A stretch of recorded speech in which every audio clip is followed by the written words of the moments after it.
Christmas నెలలో వచ్చేసాం కనుక మీకు ముందుగానే క్రిస్మస్ వచ్చిందని నేనే చెప్పాను. కాబట్టి క్రిస్మస్ శుభాకాంక్షలు మీ అందరికీ. అయితే ఈ లోకరక్షకుడు ఈ లోకానికి ఎందుకు వచ్చాడు? మనం రక్షించడానికి అని చెప్పారు. అయితే ఈ లోకరక్షకుడు ఈ భూమి మీదకి వచ్చింది దేనికంటే మనుషులందరికీ ఒక పద్ధతి, ఒక క్రమం నేర్పించడానికి. ఈ లోకంలో ఏ విధంగా నువ్వు జీవించాలో, ఏ విధంగా జీవించకూడదో, ఏ విధంగా గొప్పగా ఎదగాలో ప్రతి విషయాన్ని నేర్పించడానికి యేసు ప్రభు ఈ లోకానికి వచ్చాడు అంటాను నేను. ఆయన రక్షించడమే కాదు, ఆయన ఏం చెప్తున్నాడు, మనను ఒక క్రమ పద్ధతిలో జీవించడానికి ఆయన ఈ వాక్యాన్ని మన మధ్యలోకి ఉంచి వెళ్ళాడు. దేవునికి స్తోత్రం కలుగును గాక. ఒక వేశ్య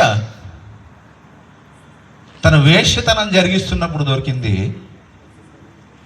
ఆ దొరికినటువంటి స్త్రీని అక్కడ ఉన్నటువంటి ఆ పెద్దలు, శాస్త్రులు వాళ్ళు ఏం చేశారంటే, మోషే ధర్మశాస్త్ర గ్రంథంలో ఏముందంటే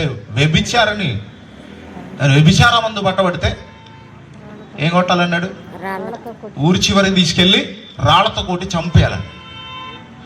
రాళ్లతో కొట్టి చంపేయాలన్నప్పుడు ఆ వ్యభిచారాన్ని పట్టుకొని నడుచుకుంటూ వస్తున్నప్పుడు ఆ వ్యభిచార హృదయంలో ఏముంటుందో ఒకసారి చెప్పండి.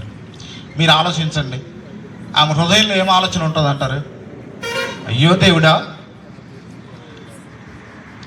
నేను తెలియక ఎన్నో తప్పులు చేశాను, ఎన్నో పాపాలు చేశాను. ఇది పాపాలన్నిటినీ నేను ఈరోజు వదిలిపెట్టేస్తా. ఈ ఒక్క క్షణం నన్ను బ్రతికిస్తే, దేవునికి స్తోత్రం కలుగును గాక, ఈ ఒక్కసారి నన్ను బ్రతికిస్తే ఈ పాపాలన్నీ వదిలిపెడతా. కానీ వీళ్ళ ఉద్దేశం ఏంటి? ఈమెను చంపేస్తే కానీ ఇలాంటిది పుట్టదు. ఇక్కడ ఇలాంటి వ్యభిచారిని చంపేస్తే, ఇది చూస్తే ఈ లోకంలో ఇంకొక స్త్రీ ఇలాంటి పని చేయదు కనుక ఊరి చివరికి తీసుకెళ్ళి రాళ్లతో కొట్టి చంపేయాలని వీళ్ళు అనుకుంటున్నారు. ఆ వెళ్ళే దారిలో యేసుప్రభు అక్కడ కనపడ్డాడు. సరే, మాకు మోషే ఏం చెప్పాడు? రాళ్లతో కొట్టి చంపేయండి అన్నాడు. అయితే యేసు ప్రభువు ఆయన ఏదో చెప్తున్నాడు కదా, ఆయన ఏదో నేను దేవుని కుమారుని అంటున్నాడు కదా, ఈయన ఏం చెప్తాడని యేసు ప్రభు దగ్గరికి వెళ్ళాడు. అప్పుడు యేసు ప్రభు దగ్గరికి వెళ్ళినప్పుడు ఆయన ఏం చెప్పాడండి? మీ అందరికి తెలుసు, నేను చెప్పాల్సిన అవసరం లేదు. చెప్పండి, ఏం చెప్పాడు యేసు ప్రభు?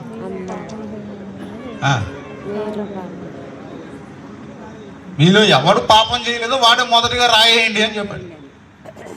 ఇప్పుడు ఆమె హృదయంలో ఏం ఆలోచిస్తున్నాడో యేసు ప్రభుకు తెలుసా తెలీదా? ఆమె అనుకుంటుంది, ప్రభువా, ఇక్కడ ఇంతమంది నన్ను చంపడానికి ప్రయత్నం చేస్తున్నారు. యేసయ్యా, నువ్వు గుడ్డివాడిని బాగు చేస్తున్నావు, మూగవాడిని బాగు చేస్తున్నావు. నేను ఈరోజు వ్యభిచారిగా ఉన్నాను. ఒకవేళ ఈరోజు నువ్వు కాపాడితే నేను ఈ రోజు నుంచి ఈ పాపం నేను చేయను అని మనస్ఫూర్తిగా ఆమె మనసులో అనుకుంటుందంటారా లేదంటారా? ఇంకెవరు లేరు అక్కడ ఆమెను కాపాడడానికి, ఒక యేసు ప్రభు మాత్రమే. కాబట్టి యేసు ప్రభు ఆ వ్యభిచారిని కాపాడాలన్న ఉద్దేశం కలుగుతుంది అంటారా లేదంటారా? గుడ్డోడు వచ్చి, అయ్యా ప్రభువా నాకు చూపు కలగాలి అంటే ఇచ్చాడా లేదా? కుష్ఠరోగాడు వచ్చి అడిగాడు, వచ్చినప్పుడు ఇచ్చాడా లేదా? ఇచ్చాడు. అయితే ఈమెను ఇస్తాడా ఈడ? ఇస్తాడా లేదా? ఖచ్చితంగా ఇస్తాడు. కనుక ఇప్పుడు వీళ్ళ నుండి ఆమెను ఎలా తప్పించాలి? ప్రైజ్లో ఎలా తప్పించాలి? వీళ్ళు ఎవడైతే పాపం చేయలేదో వాడు మొదట ఏం చేయమన్నాడు? రాయి తీసుకొని కొట్టమన్నాడు. మొదట రాయి తీసుకొని ఎవడైతే కొడతాడో వాడు పాపం చేయని వాడిగా వాడిని వాడే నిరూపించుకున్నట్టు లెక్క. అయితే ఇప్పుడు అక్కడ చిన్నలు మొదలుకొని ముసలి వారి వరకు ఎవరు కూడా రాయి తీసుకుని ఆమెను కొట్టకుండా ఒకటి తర్వాత ఒకడు అందరూ వెళ్ళిపోయారట. Praise lord. ఎవరు లేరు అక్కడ.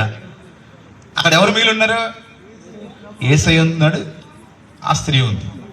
ఇప్పుడు యేసు ప్రభు ఆమెను ఏమని సంపాదిస్తున్నాడు అంటే, అమ్మా, ప్రైజ్ లార్డ్, ఏమన్నాడు? అమ్మా, నీ పాపములు క్షమించబడ్డాయి, ఇక మీద నువ్వు పాపం చేయకుండా సమాధానం. దేవునికి స్తోత్రం కలుగును గాక. ఇప్పుడు వ్యభిచారిని యేసు ప్రభు కాపాడా లేదా?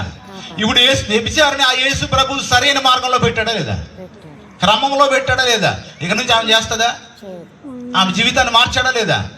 ఆ పాపి యొక్క జీవితాన్ని మార్చడానికి యేసు ప్రభు ఈ లోకానికి వచ్చాడు. దేవునికి స్తోత్రం కలుగును గాక. హల్లెలూయా.